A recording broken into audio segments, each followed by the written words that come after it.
Alright, welcome back to the dearly beloved YouTube channel. We're continuing our little video series on the Soldano SLO30. We have an extra special treat, which I'll roll in.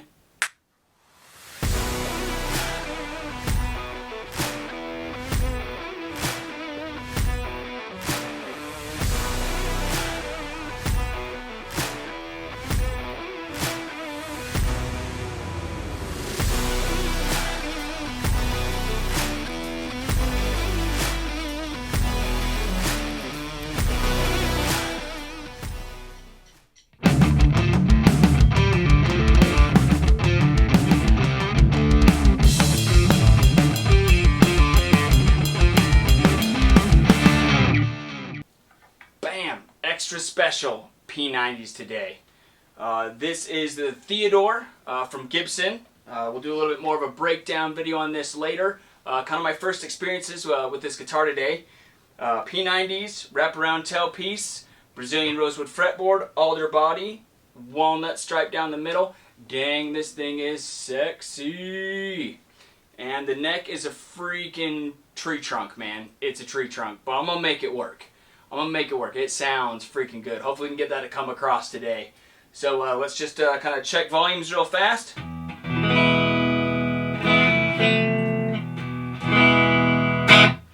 Alright, let's try a couple of rock riffs because that is what this amp is designed to do. Alright, let's get after it. Well, let's kick on some dirt because that's where it's at. We have a sweet KTR clone of a Klon down here. Kind of took a second before the video started to dial it in. Let's see how that goes.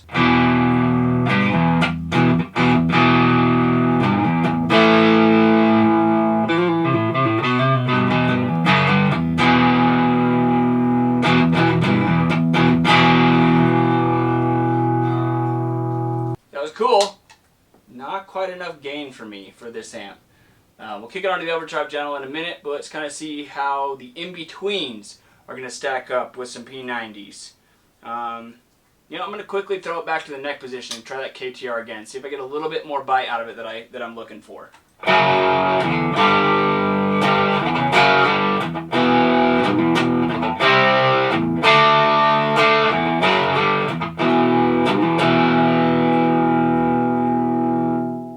That would cut through perfectly in a mix.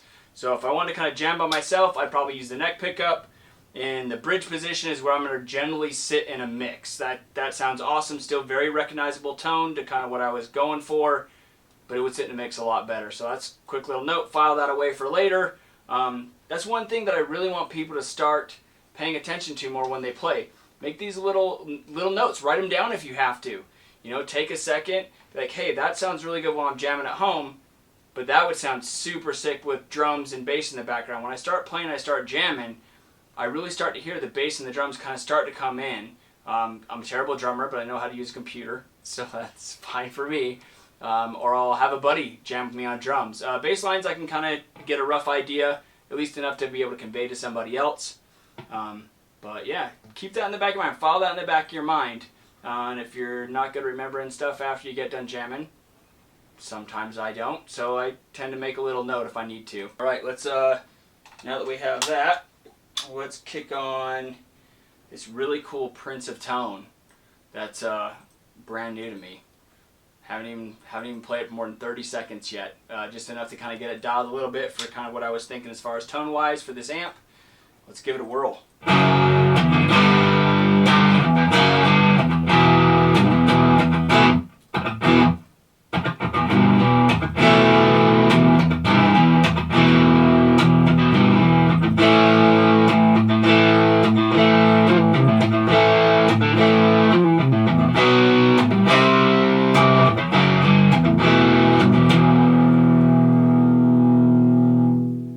Much more growl. I like that. I like that a lot. See how it does in the bridge position. Alright,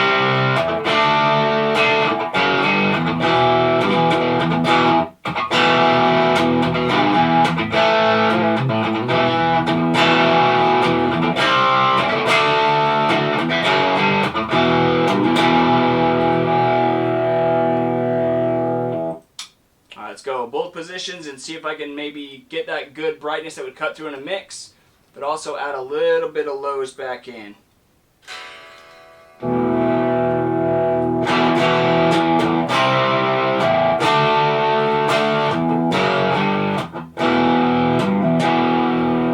Not enough yet. Let's go a little bit more.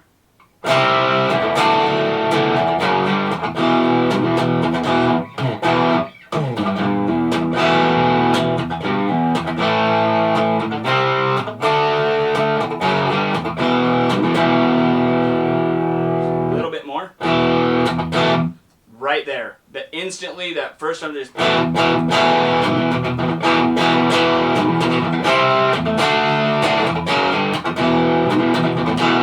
Perfect. So that's enough low end, but enough highs to cut through clearly. I very rarely say this, but both pickups is really working with that that King of Tone. Generally I'm a neck, very rarely a bridge guy. Every once in a while I'll kind of dial it a little bit for both. That sounds awesome. All right, let's mess around with a little bit of a good old-fashioned tube screamer, and then I might kick on an EQ to kind of shape it just a little bit. We have an awesome JHS Bonsai today that we're messing with for a tube screamer. It's on the Keeley mode. It's one of my favorite modified tube screamers. They did a beautiful job replicating it, and it's one of my favorites. So we'll go ahead and kick that on now. Oh, that's nasty.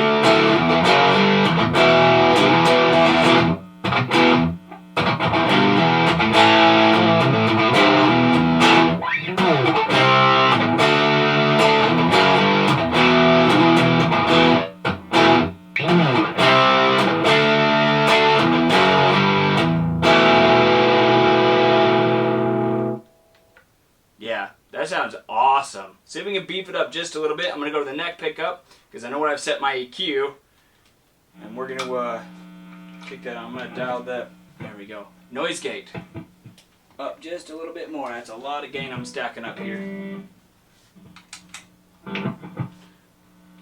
Alright, got the noise gate reset so it's not quite as noisy.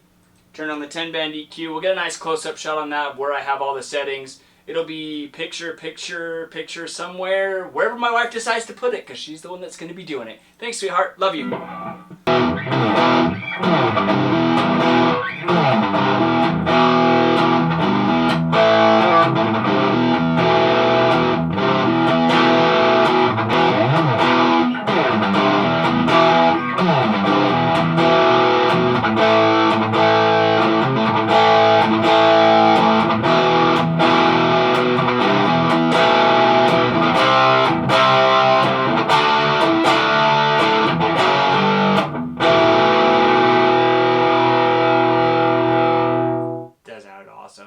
That sounded awesome. Yeah, man. Tube screamer in front of high gain amps. Once again, comes in clutch. Sounds awesome. And I'm not even pushing the dirty channel yet. So let's explore that a little bit. Now that we've got the kind of clean going, let's switch over to the dirty. And we'll go from there. Okay, so on the Soldano, you have your basic normal overdrive. We got the foot switch hooked up. So it'll just take a second to...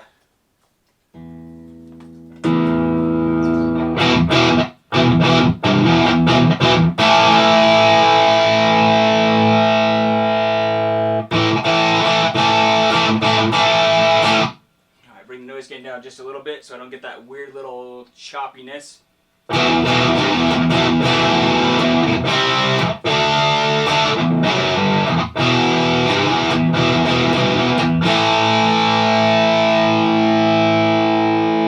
Sustain for days. Yeah. Not usually a big high gain fan, but it's winning me over. It's totally winning me over. That just sounds so meaty and so aggressive. Standard tuning, P90s. Man, that sounds freaking awesome. Alright, let's kick off the bright switch. Right here's bright on and off, crunch and clean. You have an extra dirtier. So you can go from clean to your crunch. And then you have your more of a lead channel.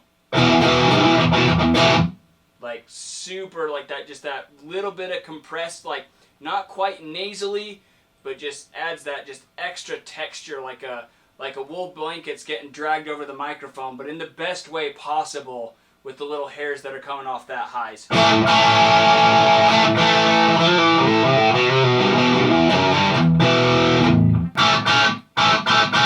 Like just that little.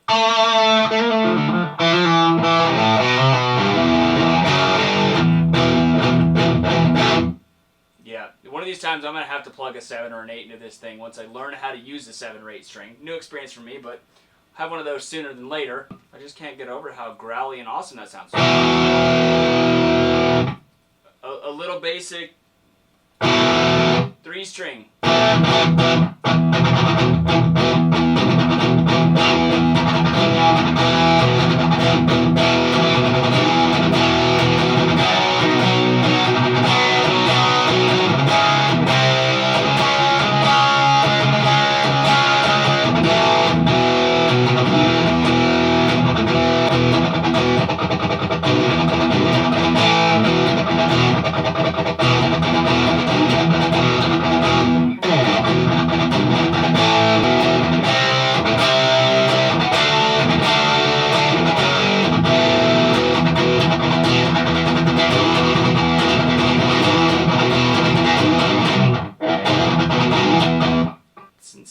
It's insane. I don't even know what to do with myself. I don't play fast and hard like that. I'm more of a funk and groove dude, but this is forcing me to kind of get a little bit out of my comfort zone.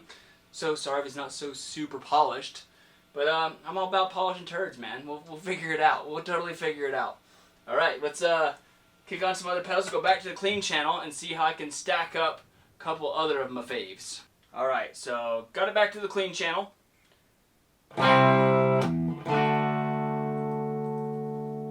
Volume in the bridge is at 10. Volume on the neck is about 6.5. I've kind of gone between 6 and 6.5. Can't really tell much auditory difference. I'm sure in a specialty studio recording we can do it. But one thing I've noticed kind of going through this whole thing, the G string has stayed in tune the whole time. Thank goodness, Gibson, good job, the G string stayed in tune. It's the only string I pretty much didn't have to tune. That's it's pretty funny to me, actually, because every other Gibson I play, I'm always tuning the G string, man. It's all about that G string, getting that good thing in tune, man. Add some nut sauce, some nut lube, little tweaking here, little tweaking there. This one, pretty solid. Pretty solid. Ripping on it, not even paying attention, not trying to play light on it. Boom, stayed. Cool. Way to go.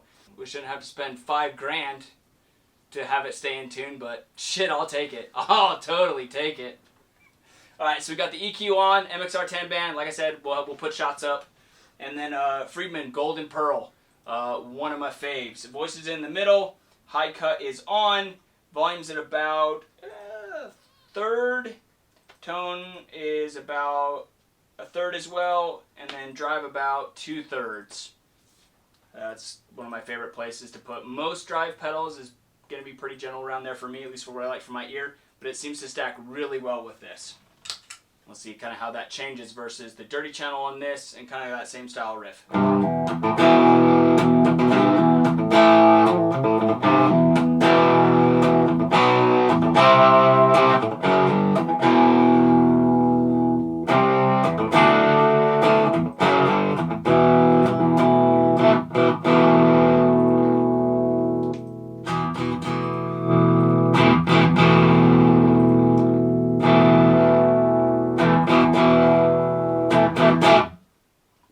More gain. I'm going to do a little bit more gain.